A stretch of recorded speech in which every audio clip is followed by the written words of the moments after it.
Tessa Quinn se tenait devant le restaurant chic, les mains tremblantes, tenant celle de son fils de 3 ans. Oliver portait son t-shirt préféré de Batman, ses boucles encore humides après le bain qu'elle lui avait donné 1 heure plus tôt. Elle avait essayé de lui expliquer que maman avait un dîner spécial ce soir, mais Oliver s'était accroché à sa jambe en pleurant jusqu'à ce qu'elle n'en puisse plus. La baby-sitter avait annulé à la dernière minute. « Gastro », disait son message. Et Tessa n'avait aucune solution de rechange. Sa mère vivait à 3 états de là, elle n'avait pas encore d'amis proches dans la ville, et l'application de rencontre à laquelle elle s'était inscrite à contre-cœur mentionnait clairement qu'il s'agissait d'un dîner à 19h au Marcello's, l'un des restaurants les plus chers de la ville. Tessa sortit son téléphone et écrivit un message à l'homme qu'elle devait rencontrer. Landon Hayes, 42 ans, homme d'affaires prospère, selon son profil. Ils échangeaient depuis 2 semaines, et il lui semblait gentil et patient. Mais maintenant, elle allait gâcher probablement sa seule chance de passer une soirée d'adulte normale depuis des mois. « Je suis vraiment désolée, mais je dois annuler. Problème de baby-sitter, désolée pour ce contretemps. » Elle envoya le message et s'apprêtait à rentrer chez elle quand son téléphone sonna aussitôt. C'était lui. « Allô ?» répondit Tessa, nerveuse. « Tessa, c'est Landon. J'ai reçu ton message. » « Où es-tu ? Je suis devant le restaurant, mais je dois rentrer. Ma baby-sitter a annulé. »« Et tu es avec ton fils ?» demanda Landon d'une voix calme, sans jugement. « Oui, » admit-elle. « Je sais que c'est totalement inapproprié pour un premier rendez-vous. J'aurais dû annuler plus tôt, mais j'essayais de trouver une solution. »« Amène-le » l'interrompit doucement Landon. « Quoi ? Amène ton fils à l'intérieur. Nous dînerons ensemble, tous les 3. J'ai déjà une table. »« Landon, je ne peux pas faire ça. C'était censé être un rendez-vous, pas un dîner de famille avec un inconnu. Alors appelons ça une rencontre familiale amicale, dit-il avec un sourire qu'elle pouvait entendre. Je suis déjà là. La table est réservée. Et honnêtement, je suis curieux de rencontrer le petit garçon dont tu parles tant dans tes messages. À moins que tu ne préfères pas, bien sûr. Je comprendrais tout à fait si cela te met mal à l'aise. » Tessa baissa les yeux vers Oliver, qui examinait avec concentration une feuille tombée au sol. Elle pensa à son appartement vide, à la pizza surgelée qu'elle mangerait encore, à la solitude qui ne la quittait plus depuis que le père d'Oliver était parti 2 ans plus tôt. « D'accord, » entendit-elle sa propre voix dire. « Nous allons venir, mais je te préviens. Il a 3 ans et il n'est pas vraiment du genre grande gastronomie. » « Moi non plus à 3 ans, » répondit Landon en riant. « Entre, je vais demander qu'on ajoute une place. » Tessa inspira profondément, serra la main d'Oliver et entra dans le restaurant. L'intérieur était magnifique. Éclairage chaleureux, nappe blanche, murmure discret de conversation élégante. Elle se sentit immédiatement déplacée dans son jean simple, son t-shirt blanc, son sac en toile et son fils vêtu d'un t-shirt de super-héros. L'hôte les regarda avec une désapprobation à peine voilée, mais avant qu'ils ne disent quoi que ce soit, un homme se leva d'une table au fond et fit signe. Landon Hayes était encore plus séduisant que sur ses photos. Cheveux sombres impeccablement coiffés, costume bleu marine probablement plus cher que le loyer mensuel de Tessa. Il avait l'air exactement du genre d'homme d'affaires accompli dont le profil l'avait intimidé au départ. Mais lorsqu'il s'approcha, il se mit aussitôt à la hauteur d'Oliver. « Salut » dit-il avec un sourire chaleureux. « Je m'appelle Landon. Et toi ?» Oliver, d'ordinaire timide avec les inconnus, l'observa sérieusement. « Moi, c'est Oliver. J'ai 3 ans et j'aime Batman. »« Excellent choix, » répondit Landon d'un ton solennel. « Tu sais quel est le super pouvoir de Batman ?» Oliver secoua la tête. « Il n'en a pas. C'est juste une personne ordinaire qui a décidé d'être courageuse et d'aider les autres. Ça veut dire que n'importe qui peut être un héros s'il essaie vraiment. Assez cool, non ?» Les yeux d'Oliver s'illuminèrent. « Vraiment ? Alors je peux être Batman ? » « Absolument. » confirma Landon. Puis il se redressa, tendit la main vers Tessa. « Vous devez être Tessa, ravi de vous rencontrer enfin en personne. » Tessa serra sa main, sentant les larmes lui monter aux yeux devant tant de gentillesse envers son fils. « Je suis désolé pour tout ça. Je sais que ce n'est pas ce que vous aviez prévu. En réalité, dit Landon en les conduisant à la table, c'est exactement ce que j'avais espéré. Vous aviez mentionné dans vos messages que le rôle de mère est la chose la plus importante dans votre vie. J'ai apprécié cette sincérité. Rencontrer Oliver, c'est rencontrer la personne la plus importante de votre monde. Je suis honoré que vous me fassiez confiance pour cela. À la table, un rehausseur avait déjà été installé et un troisième couvert dressé. Voyant la surprise de Tessa, Landon sourit. « J'ai appelé pendant que vous marchiez vers l'entrée, expliqua-t-il. J'ai aussi demandé qu'on apporte des crayons et du papier. Ça pourrait aider. » En effet, le serveur revint avec un menu enfant imprimé sur du papier à colorier et une petite tasse de crayon. Oliver s'installa, immédiatement absorbé par son dessin. Tessa regarda Landon en face d'elle, le voyant vraiment pour la première fois. « Pourquoi êtes-vous si gentil ?» demanda-t-elle à voix basse. La plupart des hommes auraient pris la fuite. Landon resta silencieux un moment, l'air pensif. « Je peux te dire quelque chose qui n'est pas sur mon profil de rencontre ? Bien sûr, j'ai une fille. Elle s'appelle Sophia. Elle a 8 ans et je ne l'ai pas vue depuis 3 ans. » Tessa sentit sa respiration se bloquer. « Que s'est-il passé ? Un divorce compliqué ? » répondit Landon, la douleur transparaissant dans sa voix malgré son ton maîtrisé. Sa mère s'est remariée et a déménagé en Australie. L'accord de garde ne me donne pratiquement aucun droit, parce qu'à l'époque, je voyageais beaucoup pour le travail. Quand nous nous sommes séparés, mon ex-femme a soutenu que j'étais un père absent, et le tribunal lui a donné raison. J'ai droit à 2 appels vidéo par mois, à des horaires qui conviennent au fuseau australien. C'est tout. Landon, je suis désolé. Je te dis ça parce que je veux que tu comprennes pourquoi la présence d'Oliver ne me dérange pas.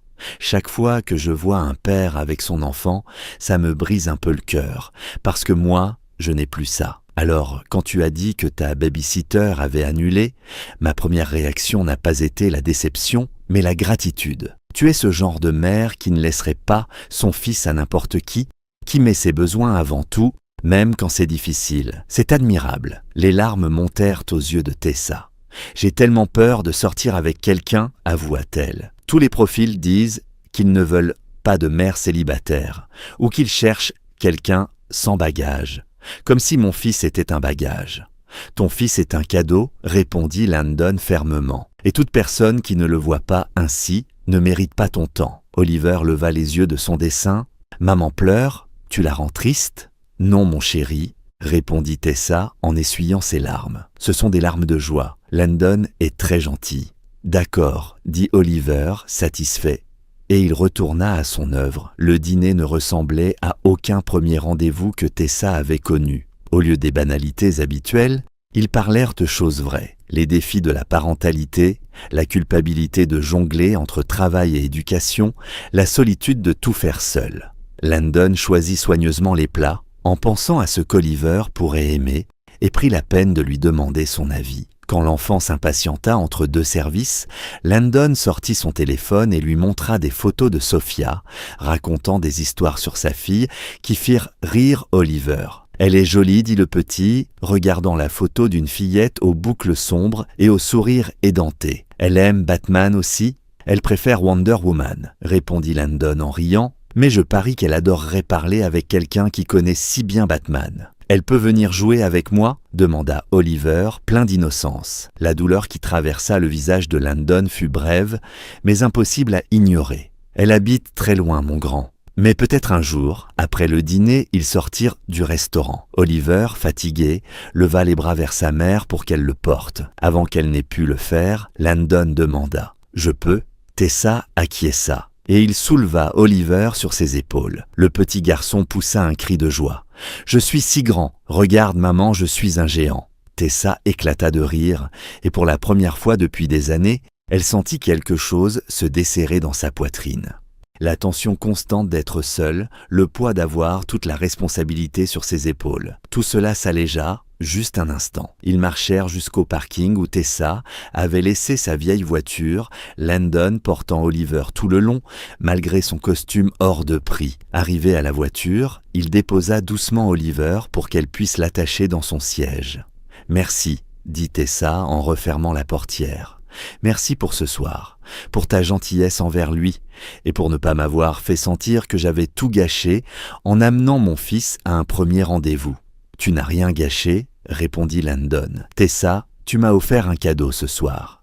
Tu m'as permis de passer du temps avec un petit garçon merveilleux qui m'a rappelé pourquoi je me bats pour rester présent dans la vie de ma fille. Et tu m'as montré que tous les parents seuls ne sont pas comme mon ex-femme prétendait. Tu fais un travail incroyable avec Oliver.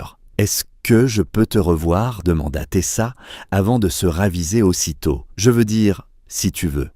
Pas de pression. J'en serais ravi, répondit Landon.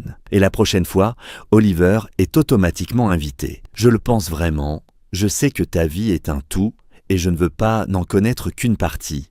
Je veux la connaître tout entière. Ils se virent ensuite 3 fois par semaine pendant 1 mois. Parfois, c'était seulement Tessa et Landon quand elles trouvaient une garde d'enfants. Mais souvent, ils étaient 3. Des sorties au parc, des musées pour enfants, des dîners simples où Oliver se sentait à l'aise. Landon ne la fit jamais se sentir coupable d'amener son fils et ne suggéra jamais qu'elle devrait trouver plus souvent une baby-sitter pour qu'ils aient de vrais rendez-vous. C'est un vrai rendez-vous, insistait-il un soir, alors qu'Oliver s'était endormi sur le canapé entre eux. C'est la vraie vie. Apprendre à te connaître, c'est aussi apprendre à connaître Oliver. 6 mois plus tard, Landon reçut un appel qui changea tout.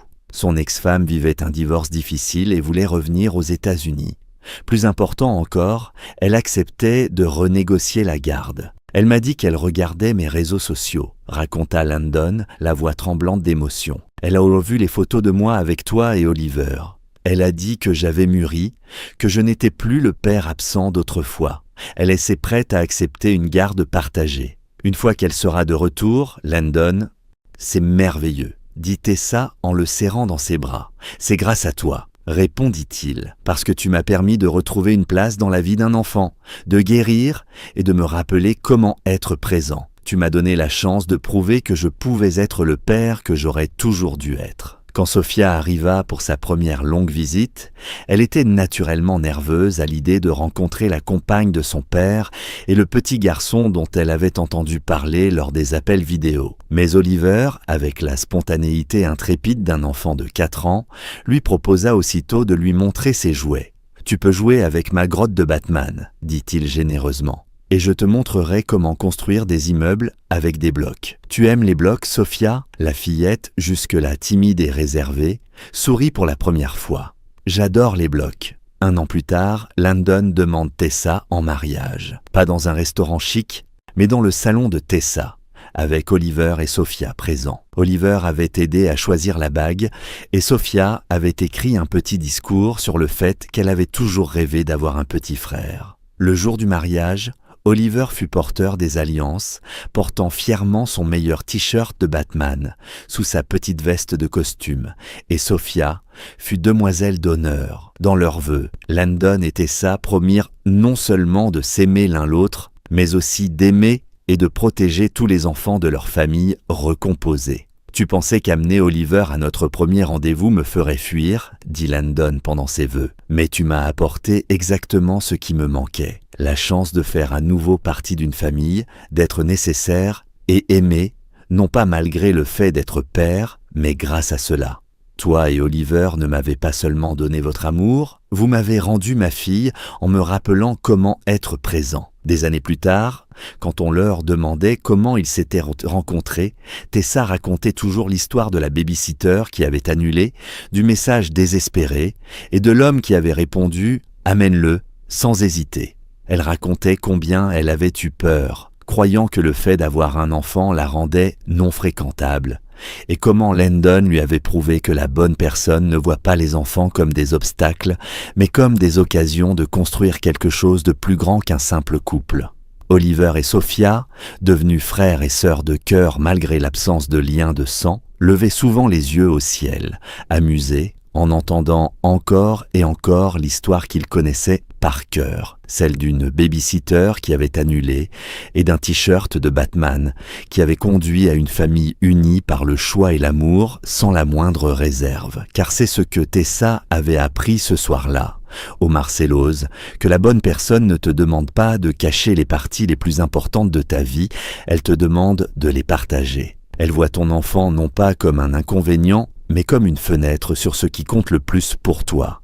Et elle comprend que l'amour n'existe pas seulement entre deux personnes, mais entre tous ceux qui choisissent de devenir une famille, quelle qu'en soit la forme. Si cette histoire a touché votre cœur, si elle vous rappelle que la bonne personne embrasse chaque partie de vous, y compris vos enfants, et que la famille se construit par le choix et l'engagement, mettez un j'aime, partagez et abonnez-vous pour d'autres histoires sur les familles recomposées, les parents célibataires et l'amour qui inclut au lieu d'exclure. Commentez ci-dessous. Parlez de quelqu'un qui vous a aimé, vous et vos enfants, comme un tout, ou du moment où vous avez compris qu'être parent ne vous rend pas non fréquentable. Cela vous aide simplement à trouver la bonne personne. Parfois, amener son enfant à un premier rendez-vous est le geste le plus courageux et le plus beau que l'on puisse faire.